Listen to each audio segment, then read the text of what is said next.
بسم اللہ الرحمن الرحیم۔ اگر تہجد میں کوئی خاص بات نہ ہوتی تو اللہ ہر رات تہجد پڑھنے والوں کے لیے پہلے آسمان پر کیوں آتا؟ صرف یہ کہنے کے لیے کون ہے جو مجھ سے دعا کرے کہ میں اس کی دعا قبول کروں؟ کون ہے جو مجھ سے مانگے کہ میں اسے عطا کروں؟ کون ہے جو مجھ سے مغفرت طلب کرے کہ میں اسے بخش دوں؟ اللہ تو ساتویں آسمان پر رہتے ہوئے بھی دعائیں سن سکتا ہے، مگر پھر بھی اپنے خاص بندوں سے ملاقات کے لیے پہلے آسمان پر آتا ہے۔ اب اللہ ساتویں آسمان سے پہلے آسمان پر اپنے بندوں کو خالی ہاتھ واپس لوٹانے کے لیے تو نہیں آتا، بلکہ وہ انہیں نوازنے، ان کے دلوں کو سکون دینے اور ان کی ہر دعا کو اپنی حکمت کے مطابق پورا کرنے کے لیے آتا ہے۔ یقین کرو اللہ کی رحمتیں ان بندوں کو ہمیشہ ڈھانپ لیتی ہے جو تہجد کی عبادت سے جڑ جاتے ہیں۔ السلام علیکم ورحمۃ اللہ وبرکاتہ۔ میری یوٹیوب فیملی، کیسے ہیں آپ سب لوگ؟ امید کرتی ہوں آپ بالکل ٹھیک ٹھاک اور خیریت سے ہوں گے۔ تو جناب، آج کا بڑا ہی ٹرینڈنگ ٹاپک چل رہا ہے ڈائٹ، کہ ڈائٹ کیا ہے، اسے کیسے کنٹرول کریں، اسے کیسے فالو کریں۔ تو آج کچھ مزیدار سے اور کچھ بڑے ہی مؤثر سے اور پائیدار طریقے کے کچھ ٹپس لے کر آئی ہوں آپ کے ساتھ، اور بڑے ہی مزیدار ٹاپک ہے یہ، لیکن بڑا ہی واضح ٹاپک ہے۔ کوشش کروں گی کہ اس ٹاپک کو اسی ویڈیو میں کور کر سکوں، لیکن آئندہ آنے والی ویڈیوز میں بھی اس سے متعلق کچھ چیزیں ہوں گی جسے آپ استعمال کر کے اپنا وزن اچھے طریقے سے ہیلدی لائف سٹائل کے ساتھ کم کر سکتے ہیں۔ تو بات کرتے ہیں کہ اکثر لوگ یوٹیوب اور انٹرنیٹ پر ملنے والے بہت سارے ٹپس پر عمل کرتے ہیں، لیکن جب نتیجہ نہیں ملتا تو مایوسی کا سامنا ہوتا ہے۔ اس کی بنیادی وجہ یہ ہے کہ وہ طریقے مستقل طور پر نہیں اپنائے جا سکتے، یا ایسے کہہ لیں کہ وہ ہماری طبی ضروریات اور طرز زندگی سے مطابقت نہیں رکھتے۔ تو بات کرتے ہیں وزن کم کرنے کا مؤثر اور پائیدار طریقہ ہے کیا آخر۔ سب سے پہلے تو اپنا روٹین بنائیے۔ جیسے کہ اب روٹین میں آپ کہیں گے مطلب، سب سے پہلے تو ٹائم ٹیبل بنائیے اٹھنے کا اور سونے کا، ٹھیک ہے؟ جلدی اٹھیں، فجر کی نماز پڑھیں اور اشراق کی نماز تک آپ وہیں بیٹھے رہیں۔ صبح کے اذکار پڑھیں، سورہ یاسین پڑھیں، اللہ تعالیٰ کے نام لیجئے، اور جو اگر آپ کوئی سورت یاد کرنا چاہتے ہیں ترجمے کے ساتھ اسے یاد کیجئے۔ اشراق کی نماز پڑھیں، اس کے بعد دعائیں کریں اور پھر اٹھ جائیں۔ ناشتہ کم سے کم صبح 8 بجے۔ دن کے سب سے اہم غذا جو بہت ہی زیادہ ضروری ہے اور جو آپ کی میٹابولزم کو بہتر بناتی ہے وہ ہے آپ کا ناشتہ۔ اور اکثر ہی اسپیشل ہم خواتین، کیونکہ ہمیں بچوں کے لیے اسکول کے لیے اٹھنا پڑتا ہے، ان کی تیاری وغیرہ میں اپنا ناشتہ سکپ کر دیتی ہیں، جس کا سب سے زیادہ اثر جو ہے نا وزن پہ ہوتا ہے، کیونکہ آپ خالی پیٹ ہوتے ہیں، آپ کو گیسز ہوتی ہے، آپ بلوٹ کرتے ہیں، اس کی ہی وجہ سے جو ہے آپ کا وزن بڑھتا ہے، ٹھیک ہے؟ اور آف کورس صبح ہی ہمیں واش روم جا کے جو ہے اپنا اسٹمک کلیئر آؤٹ کرنا پڑتا ہے، لیکن کیونکہ ہم اتنے زیادہ مصروف اور اتنے زیادہ سٹریس میں ہوتے ہیں مارننگ ٹائمز میں کہ یہ سارا جو ہمارا میٹابولزم ہے نا وہ خراب ہو جاتا ہے، ٹھیک ہے؟ تو اس لیے بہتر ہے کہ بچوں کو اٹھانے سے پہلے 1 گھنٹہ پہلے آپ اٹھ جائیں اور اپنے تمام عبادات، اپنی جو بھی آپ کی مصروفیات ہے صبح کی، سارے کام وام کر لیں، اور اس کے بعد اپنا ناشتہ بیٹھ کے آرام سے کم آدھے گھنٹے اپنے ناشتے کو دیجئے، سکون سے ناشتہ کیجئے، تاکہ آپ خوشی بھی محسوس کریں اور آپ کو انرجی بھی ملے۔ جب آپ انرجیٹک ہوں گی تو سارے کام اچھی طریقے سے ہو جائیں گے۔ تو اس کے بعد پھر اپنے بچوں کو اٹھائیے، ان کو بھی نماز پڑھائیے، کیونکہ سب سے بڑی بات یہ ہے کہ ہم جب اسکول کے لیے بچوں کو اٹھا سکتے ہیں اور چھٹی نہیں کرا سکتے کہ نہیں اسکول جانا ہے، تو اس سے زیادہ ضروری ہے کہ ہم اپنے بچوں کو بھی نماز کے لیے اٹھائیں اور نماز کا پابند بنائیں، کیونکہ نماز پہلے، دین پہلے، دنیا بعد میں۔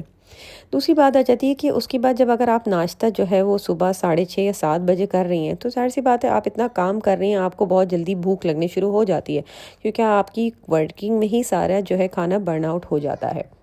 تو اس کا آسان سا حل یہ ہے کہ 10 سے 11 بجے آپ کوئی بھی ہلکا سا سنیک لے لیں۔ اب وہ سنیک کسی بھی قسم کے فارم میں ہو سکتا ہے، وہ کوئی پھل بھی ہو سکتا ہے، یا کوئی بھی قسم کا جو ہے ویجیٹیبل ہو سکتا ہے، یا مٹھی بھر چنے یا نٹس بھی ہو سکتے ہیں۔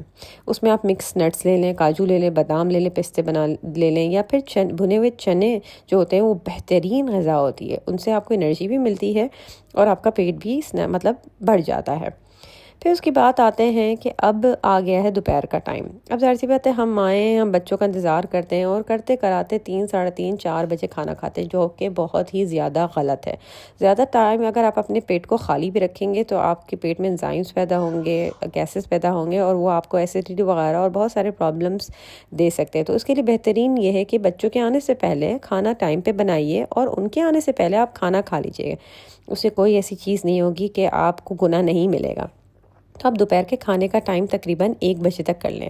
اب اس میں متوازن اور صحت مند خوراک جس میں پروٹین، فائبر اور ضروری غذائیات شامل ہوں. ٹھیک ہے. اب اس میں آپ کیا کھا سکتی ہیں؟ اس میں آپ روٹی کھا سکتی ہیں، کوئی سالن کھا سکتی ہیں. جو فرائی چیزیں ہوتی ہیں ان کو بہت زیادہ اوائڈ کیجیے. ٹھیک ہے. اب اس کے بعد آتا ہے چونکہ رات جو ہے کھانا کم سے کم بھی 7 سے 8 سے پہلے کوشش کریں کہ آپ اپنے ڈنر کر لیں.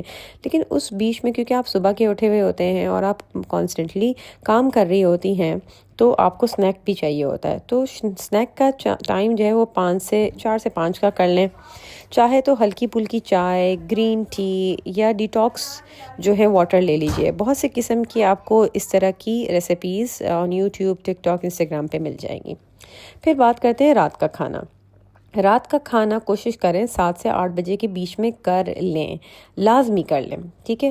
ہلکی اور کم کاربوہائیڈریٹس والی کوئی خوراک لیجئے. پھر اس کے بعد آپ کے پاس بہت ٹائم ہوگا ٹل 10 o'clock تک کوشش کریں کہ 10 بجے تک آپ سو جائیں، اور 8 سے لے کے 10 کے درمیان میں آپ کوئی گرین ٹی لے لیں یا اسپغول لے لیجئے، جو آپ کے لیے بہت زیادہ ضروری ہوتا ہے. کیونکہ اس طرح کی جب روٹین میں آپ کو کانسٹیپیشن ہو سکتی ہے تو اس سے بچنے کے لیے آپ اسپغول کا استعمال اور گرین ٹی کا استعمال ضرور کیجیے گا. اور اگر آپ کو کہیں بھی فیل ہو رہا ہے کہ آپ کو کانسٹیپیشن ہے تو میں آپ کو سیلڈ کے بجائے اسٹیمڈ ویجیٹیبلز کی ایڈوائز دوں گی کہ آپ وہ کھا لیجئے. اب بات کرتے ہیں غذائی اجزاء پر توجہ دیں. روٹی نقصان دہ نہیں ہے، لیکن اس کا جو مقدار ہے اس کا خیال کرنا بہت زیادہ ضروری ہے. دن کے پہلے حصے میں 1 روٹی اور رات میں آدھی روٹی کافی ہوگی. چاول ہفتے میں 2 بار سے زیادہ نہ کھائیے. مٹن ہفتے میں 1 بار کھائیں. سفید چینی تو بالکل زہر ہے آپ کے لیے، اس کو اپنی زندگی سے ختم کر دیں. ہاں، اس کی جگہ پر آپ شہد، شکر یا جو گڑ ہوتی ہے اس کا استعمال کیا جا سکتا ہے، لیکن آپ کو اس میں بیلنس رکھنا پڑے گا. اور رات میں کاربوہائیڈریٹس کم کریں. بس یہ کچھ چھوٹی چھوٹی سی ٹپس ہیں، اگر آپ ان کو فالو کریں گی تو آپ اپنی روٹین کو پراپر غذائیں لیں گی، پراپر جو ہے وہ نیوٹریشن لیں گی، تو آپ کو نہ ڈیزینس فیل ہوگی اور نہ ہی موٹاپا ہوگا. کوشش کریں کنفیکشنری آئٹمس بالکل اپنی زندگی سے ختم کر لیں. ونس ان اے بلو مون کھا سکتے ہیں، مہینے میں 1 دفعہ کھا لیں، چلے 2 دفعہ کھا لیں، لیکن کوشش کریں اس کو مارننگ یا دوپہر کے ٹائم پہ کھا لیں. شام کے 4 بجے یا 5 بجے کے بعد تو بالکل اوائڈ کیجیے گا. کہیں آپ دعوت میں جاتے ہیں تو اس کا کوئی ریپلیسمنٹ ڈھونڈ لیں، لیکن اگر کھا ہی لیا ہے تو آپ نیکسٹ ڈے جو ہے وہ اس کو برن آؤٹ کرنے کی کوشش کریں. کلیئر سوپس پئیں. اور ہاں، میں آپ کے ساتھ ایک اور بھی چیزیں شیئر کروں گی، لیکن انشاءاللہ تعالیٰ جو ہے وہ نیکسٹ ویڈیوز میں اس کے ساتھ آپ کے ساتھ شیئر کروں گی ضرور. تو ڈائٹنگ جو ہے نا وہ ایک مستقل عمل ہے. مطلب ایسا نہیں ہے کہ 2 سے 4 دن میں کی مشق اور میں وزن کم ہو جائے گا، نہیں. یہ پورا ایک لائف سٹائل ہے. آپ کو اپنے لائف سٹائل کو جو ہے نا وہ چینج کرنا ہوگا، جس میں جو ہے متوازن خوراک، جسمانی سرگرمی اور مستقل مزاجی شامل ہو. رمضان المبارک جیسے موقع اس عمل کو اپنانے کے لیے بہترین ہے، جہاں کھانے پینے میں نظم و ضبط پیدا کیا جا سکتی ہے. تو اپنے جسم اور صحت کا خیال رکھیں اور وزن کم کرنے کا ایک مثبت عادت بنائیے، نہ کہ وقتی مہم. کیونکہ وقتی تو ہر چیز ہوتی ہے، پھر اس کے بعد آپ پھر وہیں سٹینڈ کریں گی جہاں سے آپ نے لوز کیا تھا. پھر آپ کہیں گی اوہو یہ کیا فائدہ ہوا، یہ تو سب کچھ ویسے ہی ہو گیا. تو کوشش کریں اپنی لائف سٹائل میں ہیلدی چیزیں ڈالیں. اور سب سے بہتر ہے، سب سے جو بیسٹ چیز ہے وہ یہ ہے ٹائم ٹیبل. ٹائملی کھانا کیجئے، پرولونگ جو ہے وہ فاسٹنگ نہ کیجئے. ہاں، اگر آپ لگتا ہے کہ آج کے دن میں آپ نے کافی اوور ایٹنگ کی ہوئی ہے اور آپ نے کافی ان ہیلدی ڈائٹ لی ہوئی ہے، تو آپ دوسرے دن تھوڑا سا فاسٹنگ موڈ پہ جا سکتے ہیں، یا آپ بہتر ہے کہ لیکوڈ چیزوں پہ جائیے.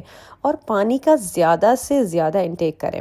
پانی جو ہے آپ کو ہائیڈریٹ بھی کرے گا، اور کبھی کبھی ایسا لگتا ہے کہ آپ کو بھوک لگ رہی ہے لیکن دراصل آپ کو لگ رہی ہوتی ہے پیاس. تو بس جناب، آج کی ویڈیو میں اتنا ہی. پھر ملتی ہوں اپنے نیکسٹ ویلاگ میں. اگر ویڈیو پسند آئی ہے تو لائک کیجیے گا، اگر آپ سمجھتے ہیں کہ اسے شیئر کرنا چاہیے تو شیئر کا بٹن نیچے ہی دیا ہوا ضرور شیئر کیجیے گا، اور چینل میں فرسٹ ٹائم آ رہے ہیں تو میرے چینل کو سبسکرائب ضرور کیجیے گا۔ ملتے ہی ہوں اپنے اگلے ویڈیو میں، جب تک اپنا بہت بہت خیال رکھے گا۔ اللہ نگہبان۔